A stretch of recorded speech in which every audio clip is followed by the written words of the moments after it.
BJP ముక్త భారత్ కోసం సమర శంఖం పూరించిన తెలంగాణ సీఎం కేసీఆర్ ఇప్పుడు అనుకున్న లక్ష్యం వైపు వేస్తున్న అడుగుల్లో వేగం పెంచారు. బీజేపీయేతర పార్టీల నేతలను కలుస్తున్నారు. బీజేపీతో అలాగే బీహార్లో నితీష్తో మీటింగ్ ముగిసింది. మరి నెక్స్ట్ ఏంటి? నేషనల్ పాలిటిక్స్ పై కేసీఆర్ అడుగులు ఎలా ఉండబోతున్నాయి? కేసీఆర్ దూకుడు పెంచారు సరే, ఆయనతో కలిసి వచ్చేది ఎవరు? ఆయనను కలుపుకు పోయేది ఎవరు?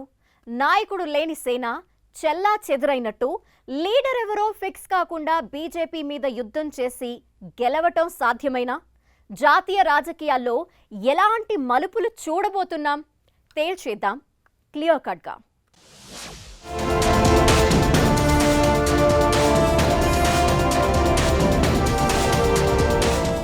మునుగోడు పరిణామాల వేళ తెలంగాణ రాజకీయం ఆసక్తి రేకెత్తిస్తుంటే కేసీఆర్ చర్యలు మరింత రచ్చరేపుతున్నాయి.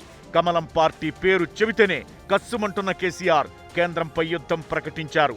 జాతీయ రాజకీయాలపై దృష్టి సారించారు. టీఆర్ఎస్ ను బీఆర్ఎస్ గా మార్చుతారని ఆ మధ్య ఫీలర్లు వదిలినా కారణమేదైనా ఆ తరువాత అంతా సైలెంట్ అయింది. కేసీఆర్ ఇప్పుడు మళ్లీ యాక్టివ్ అయ్యారు. అనుకున్నది సాధించేలా దూకుడు పెంచారు. బీఆర్ఎస్ వ్యవహారంలో ఆ మధ్య ప్రగతి భవన్ కాంపౌండ్ లో జోరుగా చర్చ జరిగింది. అయితే విపక్షాలు పెద్దగా దాన్ని పట్టించుకున్నట్లు కనిపించలేదు. అయితే కేసీఆర్ మాత్రం చాప కింద నీరులా తన వ్యూహాలను అమలు చేస్తున్నారు. కేంద్రంలో బీజేపీ సర్కారుకు దీటుగా రాజకీయ విన్యాసంపై దృష్టి పెట్టారు. గుజరాత్, కర్ణాటక, హిమాచల్ ప్రదేశ్ ఎన్నికల నుంచే ఆయన పావులు కదపబోతున్నారన్న ప్రచారం జరుగుతున్న వేళ అంతకు ముందు దేశవ్యాప్తంగా గ్రౌండ్ ప్రిపేర్ చేసేందుకు రెడీ అయినట్టు కనిపిస్తున్నారు. అందులో భాగంగానే బీహార్లో పర్యటించారు. నితీష్ ను కలిశారు. లాలూను పరామర్శించారు. తేజస్వితో మంతనాలు జరిపారు.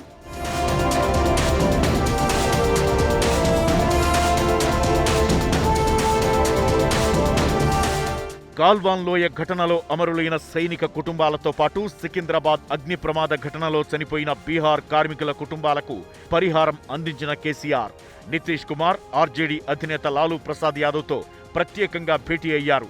ఆ తరువాత కేంద్ర ప్రభుత్వం మీద తీవ్ర స్థాయిలో ఫైర్ అయ్యారు. బీజేపీ పాలనలో దేశం నష్టపోయిందని, దేశంలో బీజేపీ వ్యతిరేక శక్తులు ఏకం కావాలని, ఈ విషయం గురించి నితీష్తో కూడా చర్చించామని వివరించారు. బీజేపీ కేవలం అబద్ధాలతోనే పాలన సాగిస్తోందని విమర్శించిన కేసీఆర్ విపక్షాలను ఏకం చేసే విషయమై నితీష్తో చర్చించినట్టు వివరించారు. నితీష్ కూడా బీజేపీ ముక్త భారత్ కావాలని కోరుకుంటున్నారని చెప్పారు. బీజేపీని సాగనంపితేనే భారతదేశం ప్రగతి పథంలో నడుస్తుందన్న కేసీఆర్ తన లక్ష్యం ఏంటో, తన అడుగులు ఎలా పడబోతున్నాయో చెప్పకనే చెప్పారు. किसी भी प्रकार से भाजपा सरकार को विदा करना है इस भारत से। 8 साल हुए नरेंद्र मोदी जी प्रधानमंत्री बने हुए हैं। हर चीज में, हर सेक्टर में देश का विनाश हो रहा है। वो चाहे पानी का हो, बिजली का हो, खेती किसानी का हो, दलित वर्ग का हो, पिछड़ा वर्ग का हो, महिलाओं का हो, किस चीज का सुधार हुआ है इस देश में? जितने भी विपक्षी दल है देश में, सारे एकजुट होकर, ताकत जुटाकर, शक्ति जुटाकर बीजेपी मुक्त भारत का नारा देना चाहिए और बीजेपी मुक्त भारत को हासिल करना चाहिए। तभी देश फिर से खड़ा हो सकता है, आगे बढ़ सकता है। జాతీయ రాజకీయాలపై కేసీఆర్ దూకుడు పెంచిన వేళ కొన్ని ప్రశ్నలు వినిపిస్తున్నాయి. అవేంటో ఒక్కసారి స్క్రీన్ మీద చూద్దాం. 1. కేసీఆర్ సంకల్పం సరే, పరిస్థితులు అనుకూలిస్తాయా? 2. కేసీఆర్తో కలిసేది ఎవరు, కలుపుకుని పోయేది ఎవరు? 3. బీజేపీని ఢీకొట్టి నిలబడే సత్తా ఈ పార్టీలకు ఉందా? 4. అసలు విపక్ష కూటమికి నాయకత్వం ఎవరు వహిస్తారు? 5. నాయకుడు లేకుండా ముందుకు నడవడం సాధ్యమేనా? ఎన్నికలకు మరో 2 ఏళ్లు సమయం ఉన్నా దేశవ్యాప్తంగా రాజకీయ పరిణామాలు చకచకా మారిపోతున్నాయి. కేంద్రంలో అధికారంలో ఉన్న బీజేపీని ఢీకొట్టేందుకు ప్రముఖ బీజేపీయేతర పార్టీలన్నీ వ్యూహాలు సిద్ధం చేస్తున్నాయి. కొందరు ప్రచారం చేసుకుంటే కేజ్రీవాల్, కేసీఆర్ లాంటి వాళ్లు తెర వెనక పావులు కదుపుతున్నారు. కేంద్రంలో బీజేపీని గద్దె దింపాలని కేసీఆర్ బలంగా సంకల్పించారు. అయితే ఆ సంకల్పం నెరవేరాలంటే చాలా అంశాలు కీలకంగా మారబోతున్నాయి. అవన్నీ ఆయనకు కలిసి వస్తాయా లేదా అన్నదే ఇక్కడ ఆసక్తికరమైన విషయం. దేశంలో కాంగ్రెస్ రోజు రోజుకు బలహీనంగా మారుతోంది. ఉన్నవాళ్లు స్ట్రాంగ్గా లేరు. స్ట్రాంగ్ అనుకున్న వాళ్ళు పార్టీలో ఉండడం లేదు. గాలివానలో పడవ ప్రయాణంగా కనిపిస్తోంది హస్తం పార్టీ పరిస్థితి. కాంగ్రెస్ లేకుండా బీజేపీని గద్దె దించడం అంటే చాలా కష్టం. అది సాధ్యం కావాలంటే విపక్షాలన్నీ ఒక్కతాటి మీదకు రావాలి, ఐక్యంగా కూటమి ఏర్పాటు చేయాలి. మరి అలా జరుగుతుందా అంటే ప్రతిసారి చర్చల వరకే పరిమితమవుతున్నాయి ప్రయత్నాలు. ఇలాంటి సమయంలో కేసీఆర్తో కలిసి నడిచేది ఎవరు అన్న ఆసక్తి దేశ రాజకీయాల్లో కనిపిస్తోంది.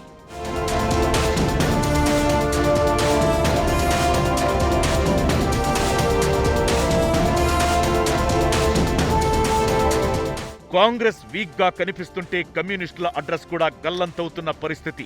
రాష్ట్రాల్లో ప్రాంతీయ పార్టీలు బీజేపీకి గట్టి పోటీ ఇస్తున్నా కేంద్రంలో మాత్రం ఆ ప్రభావం కనిపించడం లేదు. కాంగ్రెస్ లెఫ్ట్ పార్టీలు వీక్ అవుతున్న వేళ BJP one and only option గా కనిపిస్తోంది జనాలకు. ప్రాంతీయ పార్టీలంతా ఒక్క గూటికి చేరుకుని ఓ నాయకుణ్ణి ఎన్నుకుని కష్టపడితే తప్ప బీజేపీని ఇప్పటికిప్పుడు ఢీకొట్టడం సాధ్యం కాదు.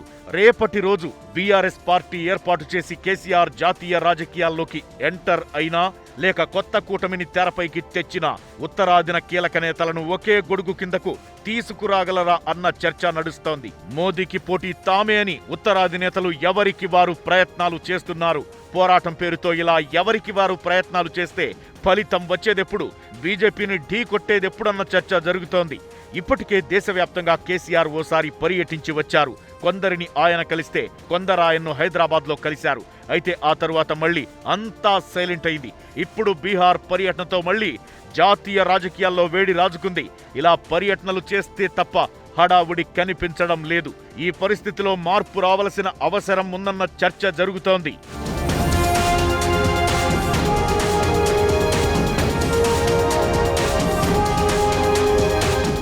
బెంగాల్ ఎన్నికల తరువాత మమతా బెనర్జీ దేశమంతా పర్యటించారు. విపక్షాలను కలిపే ప్రయత్నము చేశారు. కారణమేదైనా ఆ తరువాత సైలెంట్ అయ్యారు. ఇక అటు కేజ్రీవాల్ ఇప్పుడు దేశవ్యాప్తంగా పర్యటనలు చేస్తున్నారు. బీజేపీ టార్గెట్ గా పావులు కదుపుతున్నారు. ఇప్పుడు కేసీఆర్ కూడా ప్రయత్నాలు మొదలెట్టారు. ఇలా ఎవరికి వారు ప్రయత్నాలు చేస్తే లక్ష్యం చేరుకోవడం కష్టమే. వారంతా కేసీఆర్ తో కలిసి వస్తారా, వారిని కేసీఆర్ కలుపుకుపోతారా అన్న చర్చ జరుగుతోంది. ముందు విపక్షాలన్నీ ఐక్యంగా ఓ కూటమి ఏర్పాటు చేసుకోవాలి, నాయకుణ్ణి ఎన్నుకోవాలి. ఆ నాయకుడి ఆధ్వర్యంలో యుద్ధానికి సిద్ధం కావాలి. అప్పుడే లక్ష్యాన్ని సరిగా చేరుకునే అవకాశం ఉంటుంది. అయితే ఆ నాయకత్వం విషయంలో ఇప్పుడు సాగదీత ధోరణి కనిపిస్తోంది. ఇక ఇక్కడ మరో విషయం ఆసక్తికరంగా మారింది. జాతీయ రాజకీయాల్లో బీజేపీయేతర కూటమి అంటూ బయలుదేరిన కేసీఆర్ కొందరు కాంగ్రెస్ మిత్రపక్షాలను, మరికొందరు తటస్థులను కలుస్తూ వస్తున్నారు. వీరిలో కాంగ్రెస్ మిత్రపక్ష నేతలే ఎక్కువగా ఉన్నారు. బీజేపీ ముక్తు భారత్ అంటున్న కేసీఆర్ అంతిమంగా కాంగ్రెస్ పార్టీకి దగ్గరవుతారా లేక ఆ పార్టీకి మిత్రులను దూరం చేస్తారా అన్న చర్చ కూడా అక్కడక్కడా వినిపిస్తోంది.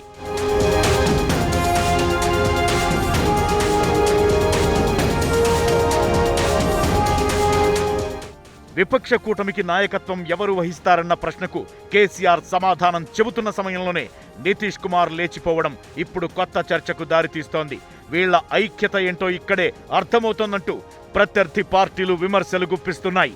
జింకను వేటాడేప్పుడు పులి చాలా ఓపికతో ఉంటుంది అంటారు. అలాంటి పులినే వేటాడాలంటే ఇంకెంత ఓపిక ఉండాలి, ప్లానింగ్ ఉండాలి. బీజేపీ అనేది ఇప్పుడు ఎవరు అందుకోలేని స్థాయికి చేరుకుంది. అలాంటి పార్టీని ఢీకొట్టాలంటే, ఢిల్లీ గద్దె నుంచి దింపాలంటే ఎన్ని వ్యూహాలు రచించాలి.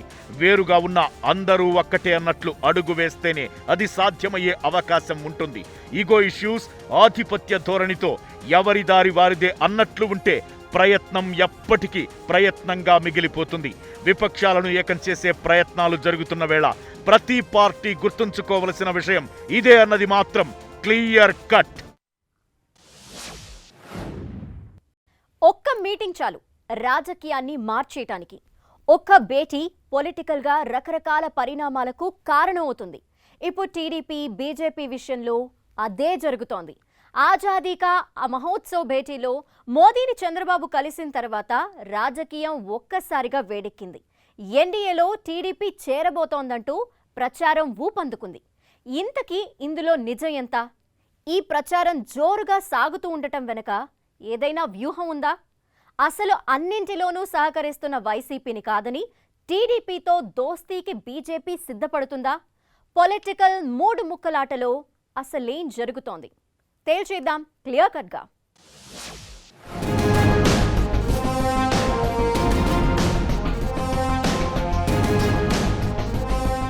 రాజకీయంలో అంతే, పైకి లేదు అని చెబితే ఏదో ఉంటుంది, ఉంటుందిలే అంటే లోతుగా ఇంకా ఉందని అర్థం.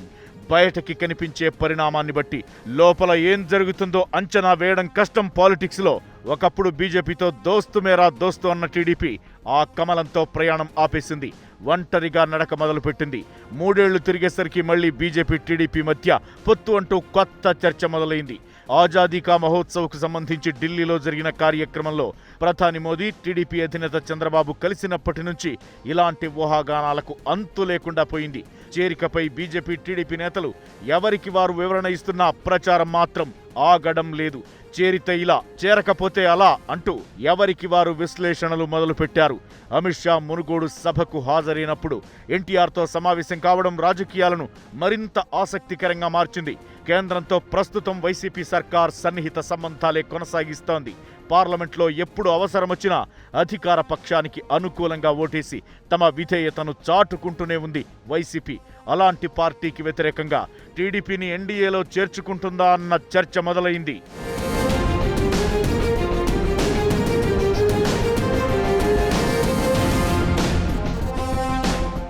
రాష్ట్రపతి, ఉపరాష్ట్రపతి ఎన్నికల్లో వైసీపీ, టీడీపీ 2 పార్టీలు కూడా ఎన్డీఏ అభ్యర్థికి మద్దతు తెలిపాయి. దీంతో ఈ ప్రచారం మరింత ఊపందుకుంది. ప్రస్తుతం ఏపీలో బీజేపీకి జనసేన మిత్రపక్షంగా ఉంది. అయితే 2 పార్టీల మధ్య సఖ్యత అంతంత మాత్రంగానే ఉంది.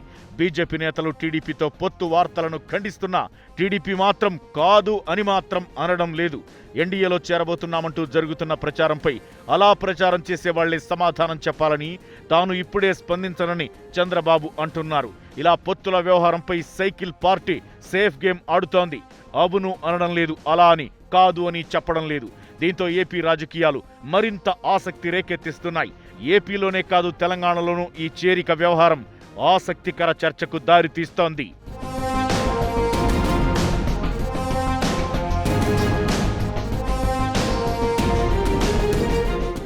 ఎన్డీఏలో టీడీపీ చేరుతుందా లేదా అని రాజకీయ వర్గాల్లో ఆసక్తికర చర్చ జరుగుతున్న వేళ కొన్ని ప్రశ్నలు వినిపిస్తున్నాయి. అవేంటో ఒక్కసారి స్క్రీన్ మీద చూద్దాం. 1. జగన్ను ఢీకొట్టాలంటే ఎన్డీఏలో చేరడమే టీడీపీకున్న ఏకైక మార్గమా? 2. జగన్ను కాదని చంద్రబాబును బీజేపీ దగ్గర చేసుకుంటుందా? 3. జగన్పై ఆరోపణలను బీజేపీ లెక్కలోకి తీసుకుంటుందా? 4. టీడీపీ క్యాడర్ చేజారిపోకుండా ఉండాలనే ఈ ప్రచారం మొదలైందా? 5. బీజేపీ క్లారిటీ ఇచ్చినా ఈ ప్రచారం ఆగడం లేదు ఎందుకు? ఒకప్పటితో పోలిస్తే ఏపీలో టీడీపీకి వరుసగా ఎదురు దెబ్బలు తగులుతున్నాయి. చంద్రబాబు సొంత నియోజకవర్గం కుప్పంలోనూ సైకిల్ పార్టీకి షాక్ల మీద షాక్లు తగిలాయి. అక్కడ పొలిటికల్ స్క్రిప్ట్ను మార్చడానికి వైసీపీ తీవ్రంగానే ప్రయత్నిస్తోంది. ఇటు లోకేష్ నియోజకవర్గం మంగళగిరిపైన ఫోకస్ పెంచింది. టీడీపీలో కీలకమైన నేతలకు వైసీపీ కండువా కప్పేసింది. ఇక రాష్ట్ర వ్యాప్తంగా టీడీపీ నేతలపైన భారీగా కేసులు నమోదవుతున్నాయి. అటు చూస్తే ఎన్నికలకు 2 ఏళ్లు టైం కూడా లేదు. ఎన్నికలంటే భారీగా డబ్బులు సమీకరించాలి. ఇప్పటికే పక్క రాష్ట్రం సీఎం కేసీఆర్తో చంద్రబాబుకు ఏమాత్రం సఖ్యత లేదు. రాష్ట్రంలో అధికార పార్టీ నిఘా అంతా టీడీపీపైనే ఉంటుంది. ఇలాంటి సమయంలో కేంద్రం అండ తమకు ఉంటే బాగుంటుందన్నది టీడీపీ హైకమాండ్ ఆలోచనగా కనిపిస్తోంది. అందుకే పొత్తు సంకేతాలను బలంగా పంపిస్తోంది. అందుకే ఈ ప్రచారంపై కాదు లేదు అని సైకిల్ పార్టీ నేతలు అనడం లేదన్న చర్చ నడుస్తోంది.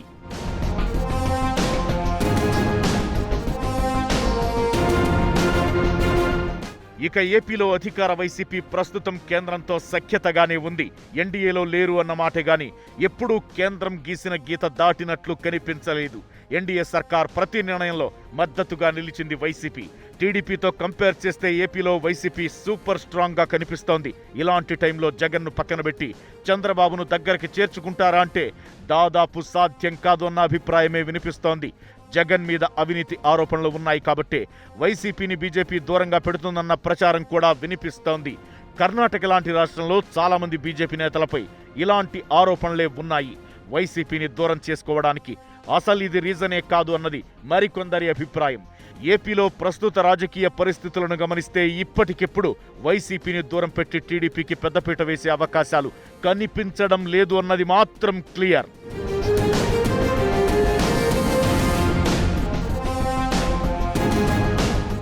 ప్రస్తుతం బీజేపీకి టీడీపీ అవసరం లేదు, టీడీపీకే ఎన్డీఏ అవసరం ఉంది. చేజారిపోతున్న పార్టీ కేడర్ను కాపాడుకోవాలంటే వెనక కేంద్ర ప్రభుత్వం లాంటి శక్తి ఉంది అని ప్రూవ్ చేసుకోవాలి. కార్యకర్తల్లో ధైర్యం నింపాలి. వచ్చేది మన ప్రభుత్వమే అన్న నమ్మకం కలిగించాలి. అప్పుడే పార్టీ కేడర్ పక్కచూపులు చూడడం మానేస్తుంది. అందులో భాగంగానే ఇలాంటి ప్రచారం మొదలైంది అన్నది మరికొందరి అభిప్రాయం.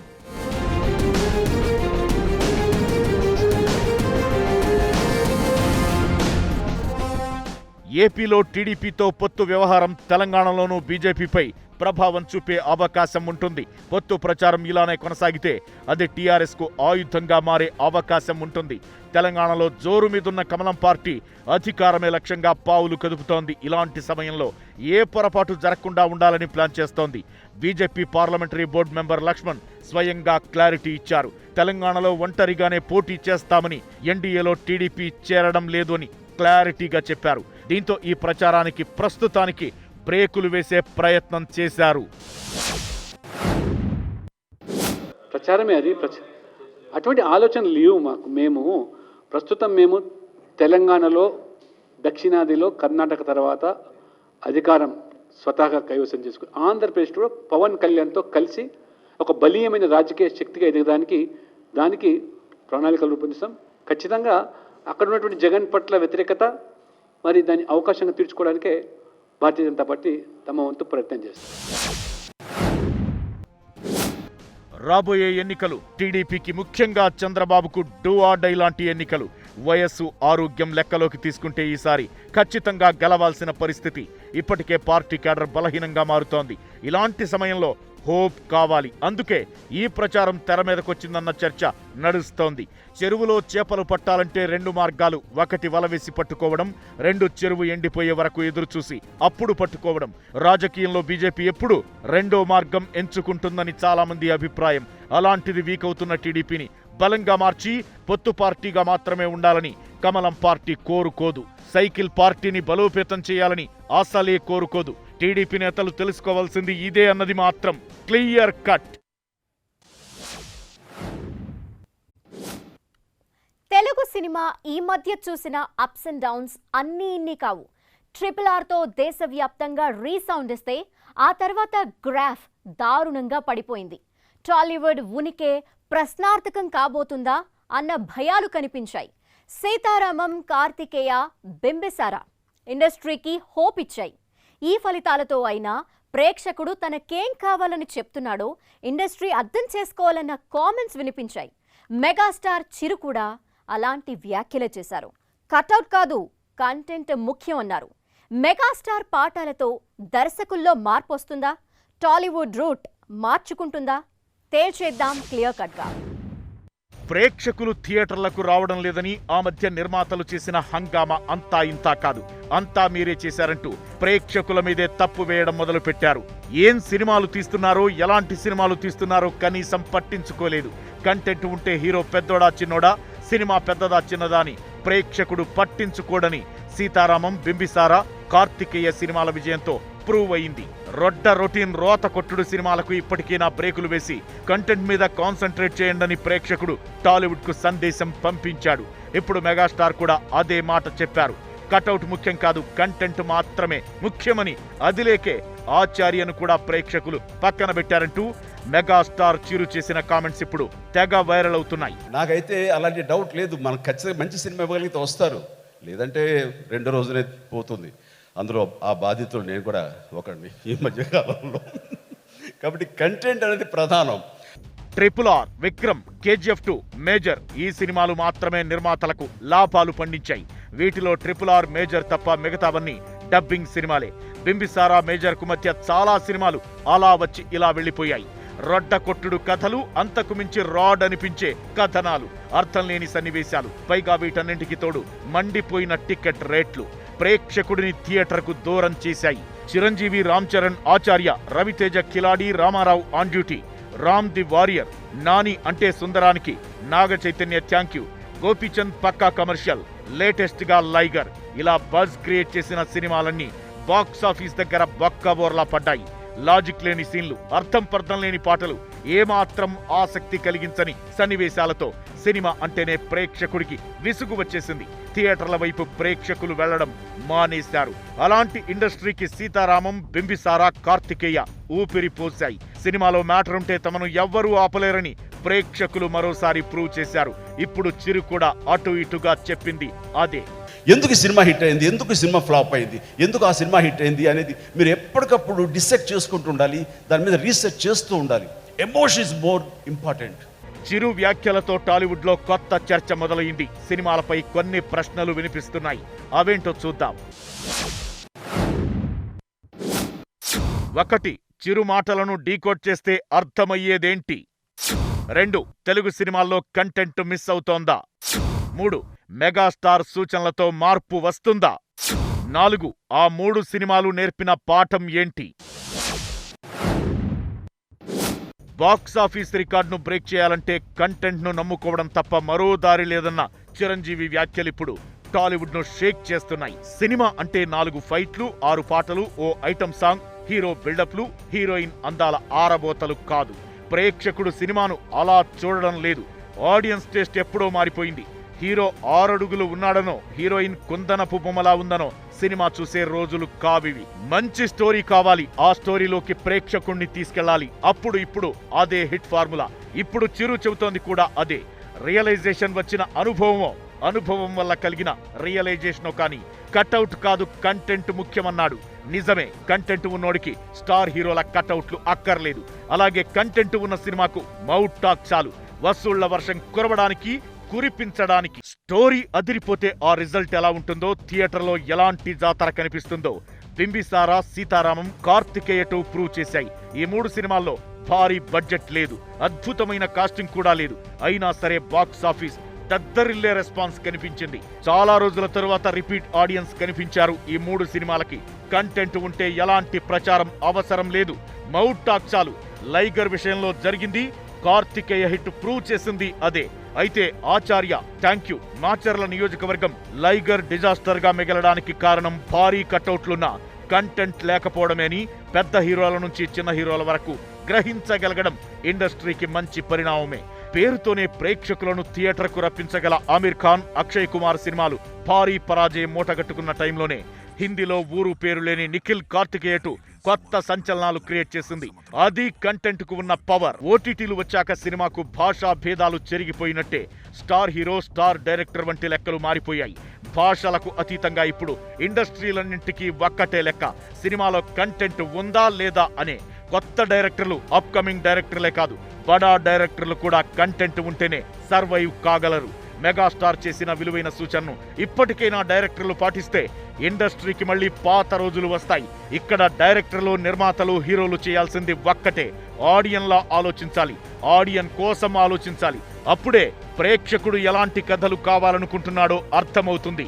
ఇది మాత్రం క్లియర్ కట్.